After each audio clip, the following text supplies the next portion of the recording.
Fala, meus queridos, tudo bem com vocês? Como passar esse final de semana? Um final de semana até que longo, né? Com poucos vídeos, nenhum vídeo aqui na verdade no canal.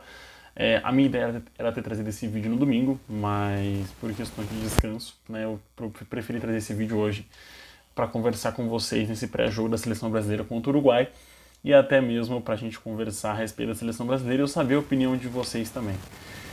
Meus queridos, se vocês não me conhecem, eu sou Gabriel Todaro, seja muito bem-vindo ao Na Rede com Todaro, onde eu gosto sempre de trazer análise dos jogos dos principais times da Série A do Campeonato Brasileiro, dos 20 times da Série A do Brasileirão. Né? Ano após ano a gente muda, no ano que vem vão ter novos clubes da Série A, né? 4 vão cair, 4 vão subir, então vamos ter novos 4 clubes. Também trago jogos da seleção brasileira, obviamente, né? Amistosos, no caso, eliminatórias para Copa do Mundo 2026, então sempre estou trazendo aí o melhor do nosso futebol para conversar com vocês, apesar da nossa seleção às vezes não desempenhar o melhor futebol. E isso ficou para mim claro, evidente, né, escancarado no jogo entre Brasil e Equador, né, o Equador e Brasil Brasil e Venezuela na Arena Pantanal.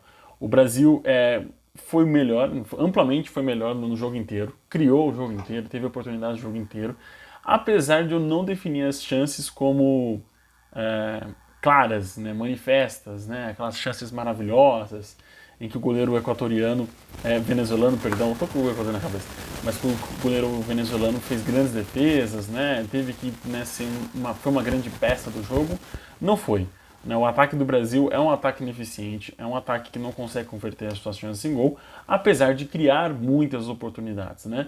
E aí a gente pode destacar algumas peças que estão numa rotatividade abaixo nesse ataque, né? O próprio Neymar, Richarlison, Rodrigo, são jogadores que estão muito abaixo no seu desempenho ofensivo. Defensivamente, né, desde a Copa do Mundo a gente já vem acompanhando os jogos do Brasil e os jogos estão cada vez mais, as partidas da seleção brasileira estão cada vez mais definhando, né?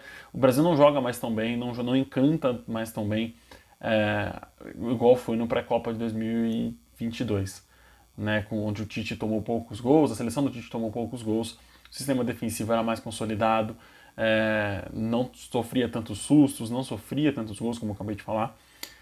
Para você ter uma noção, o Fernando Diniz igualou o número de gols sofridos do Tite, né? Provavelmente já passou esse número no último pré-copa, né? Então é um número para se ressaltar e para se destacar assim. Não sinto firmeza, tranquilidade no setor defensivo do Brasil, né? E eu não quero culpar o Ederson, né, que é o goleiro que está sendo a grande cara desse setor no gol, né? Está sendo um grande nome do gol nessa nova reconstrução com o Fernando Diniz. Mas, né, eu acho que algumas peças estão em melhor desempenho e não estão jogando. Desempenho eu falo até pela seleção brasileira. Eu acho que tem que haver um rodízio para você encontrar um time ideal, para você realmente encontrar o time ideal, não de jogadores ideais, porque o Brasil é cheio de jogadores ideais que não conseguem desempenhar um futebol ideal na seleção brasileira. Então acho que você ter essa rotatividade, ter essa mecânica de movimentação das suas peças titulares, para encontrar um 11 legal ali que consiga desempenhar um futebol interessante, eu acho um ponto para se destacar. Mas, voltando para o jogo contra a Venezuela, o Brasil criou, o Brasil teve oportunidades, desperdiçou muitas dessas oportunidades, e a grande chance, né, sei lá, a primeira chance da Venezuela no segundo tempo, saiu o gol de bicicleta do Eduardo Belo, né, que foi um belo gol. Não foi bem uma bicicleta, foi mais uma puxada, né? Mas foi um belo gol, sim, do venezuelano, que igualou o jogo, né? O tropeço é muito acentuoso ao Brasil, tá? É um empate amargo, porque uma seleção como a do Brasil, a gente coloca a seleção brasileira como aceitável perder pontos, talvez, ou nem isso, para uma seleção mais qualificada, como a Argentina, que é a atual campeã do mundo. Né? Você perder pontos contra Venezuela, né, que foi o único jogo que o Brasil empatou, né, nesse que já tinha vencido, né, o primeiro jogo contra o Equador, né, deixa eu voltar aqui a tabela, mas venceu o primeiro jogo contra a Bolívia, perdão, e venceu o segundo contra o Peru, agora empata contra a Venezuela, que está dentro ali da chave para classificação, provavelmente vai estar classificada para a próxima Copa do Mundo, né, fez uma excelente pré-Copa para 2022, não conseguiu a classificação, veio o Equador, né, roubou a vaga da Venezuela, mas eu acho que provavelmente a Venezuela vai estar ali brigando por essa sexta, sétima vaga para a Copa. Falando do Brasil, né, voltando, né, vamos ressaltar esse ponto, eu queria falar sobre a pipoca que foi arremessada no Neymar. Foi um lance muito infantil de ambos os lados, tá? Eu acho que a pipoca não significa nada demais, nada muito assintoso para o Neymar fazer o escândalo que fez e a mídia fazer esse escândalo que fez e, enfim, todos ali fazerem esse escândalo. Inclusive saindo alguns boatos que o Neymar teria xingado o presidente da CBF, né, falado que não era para levar a seleção a jogar naquele lugar, naquele, entre aspas, né, abre aspas, naquele lugar, fecha aspas, que é Cuiabá, né, que é na Arena Pantanal, que é um estádio de Copa do Mundo, que é um estádio construído para a Copa do Mundo, né. Eu também, sendo sincero agora, eu acho que esses jogos que a gente está fazendo para reconstruir esse laço do torcedor com a seleção brasileira, você tem que levar aonde a seleção brasileira é mais querida, né, onde a seleção brasileira se sente mais abraçada. Em Cuiabá foi muito bem abraçado, mas eu acho que tem que circular mais pelo futebol, pelos estados brasileiros. Né? A gente tem a arena em Manaus, a gente tem a arena em diversos cantos no país, no Pará, tem grandes estádios, né, em diversos cantos, no próprio Nordeste é permeado de grandes estádios, tem a própria Ilha do Retiro, meu sonho era ver o Brasil jogando na Ilha do Retiro. Tem o Castelão, tem a Arena Pernambuco, enfim, tem grandes estádios que podem estar sim recebendo a seleção brasileira e não só o eixo aqui no Sudeste, tá? Inclusive o próximo jogo em casa do Brasil vai ser contra a Argentina agora em novembro, vai ser no Maracanã, sabe? Tipo, eu entendo, um jogo místico, né? E o Brasil precisa limpar a alma do Maracanã, vencendo a Argentina, quem sabe? Mas, sabe, tipo, é um jogo assim que nessas primeiras rodadas de Copa de eliminatórias, não vai fazer tanta diferença, né? O Brasil precisa engrenar, obviamente, para recomeçar a ter resultados mais interessantes. O grande resultado foi o 5-1 em cima da Bolívia, mas mesmo assim, no lance do gol, falhou bastante. E aí não fez um excelente jogo ofensivo ali ganhando e tal. Mas, enfim, gente, eu acho que dos 3 jogos que o Brasil desempenhou nessas eliminatórias, os 3 com o Fernando Diniz, os 2 Peru e Venezuela, foram jogos muito abaixo do que essa seleção pode render.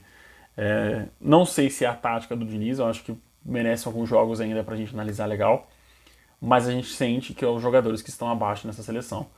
Tá? E voltando a falar do Neymar, eu acho que é uma coisa muito infantil de ambos os lados. Tá?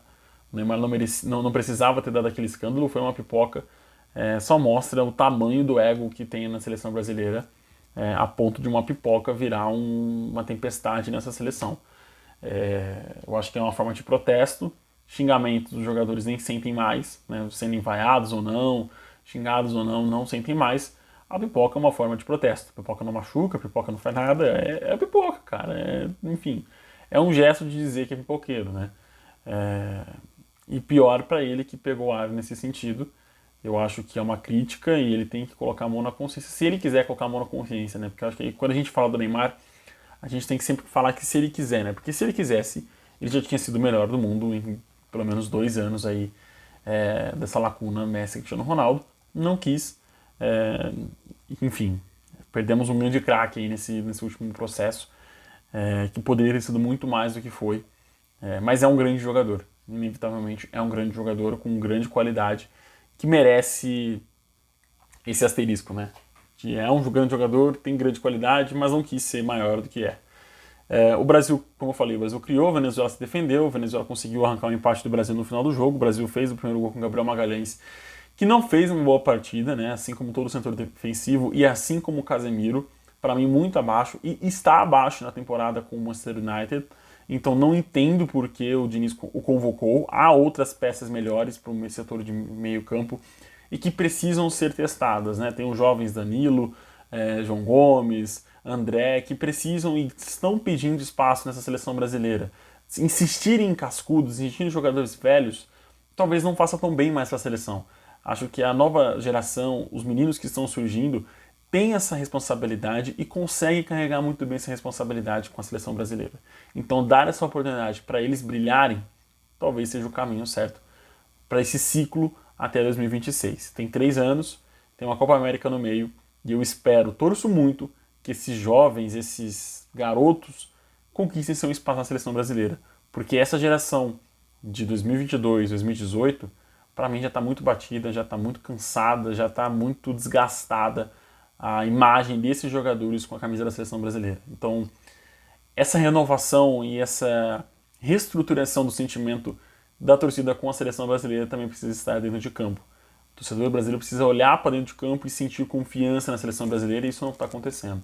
Então todo protesto é válido, todo protesto de maneira pacífica, como foi uma pipoca, uma singela pipoca, para mim vale, entendeu? Não vale como o craque Neto, né, o comentarista Neto da Bandeirantes disse, de mijar, de jogar fezes nos jogadores. Isso para mim já é uma outra coisa, já não cabe em hipótese nenhuma no futebol brasileiro.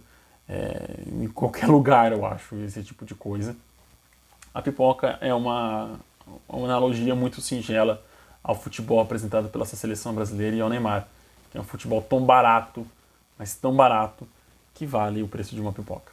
Mas, meus queridos, também tivemos Campeonato Brasileiro no domingo, né? O confronto entre Cuiabá e Cruzeiro, que terminou no 0x0, um jogo muito fraco, morno, triste, horrível, horroroso, péssimo, melancólico, cara, muito ruim esse jogo. 0x0, ruim para os dois times que ficam na parte de baixo e muito próximo do Z4, né? Enfim, 0x0, os dois times ainda estão com muita dificuldade de criar e quando criam desperdiçam, né? Vídeo o lance do Davidson, que acabou desperdiçando a grande oportunidade no segundo tempo. Mas, assim, pro Cruzeiro é bom não perder para um rival que está ali no meio, né? E pro Cuiabá a mesma coisa. Então talvez o empate tenha sido um pouco bom aí em relação, um pouco melhor do que a gente imagina para essas duas equipes, mas o Cruzeiro ainda permanece muito próximo do Z4, né? Tem 31 pontos, o Vasco tem 27, 4 pontos, mas o Cruzeiro já vem de 3 jogos sem vencer. Uma derrota e 2 empates seguidos. Vamos ver, cara, eu, sendo bem sincero, tô bem desanimado com o Cruzeiro, com o Cuiabá. A maioria dos times que estão ali abaixo, eu tô bem desanimado, assim, desse Campeonato Brasileiro. Eu acho que a briga vai ficar pelos 5 ali embaixo, né? Bahia, Vasco, Goiás, Curitiba e América Mineiro. Mas tem tudo para aparecer um intruso que tá ali na parte de cima, né? Santos, Corinthians, Cruzeiro, Internacional. Tem tudo para aparecer ali e brigar até o final do Campeonato Brasileiro. Meus queridos, esse é o vídeo de hoje. Agradeço a presença de vocês até aqui. Deixa o like, compartilha com seus amigos e deixa a sua opinião também sobre a seleção brasileira, que enfrenta hoje a equipe do Uruguai, a seleção do Uruguai às 9 horas em Montevidéu, no Centenário. Jogaço, viu? Eu espero que seja um jogo melhor do que foi contra a Venezuela. Um abraço, queridos, e até mais. Tchau, tchau.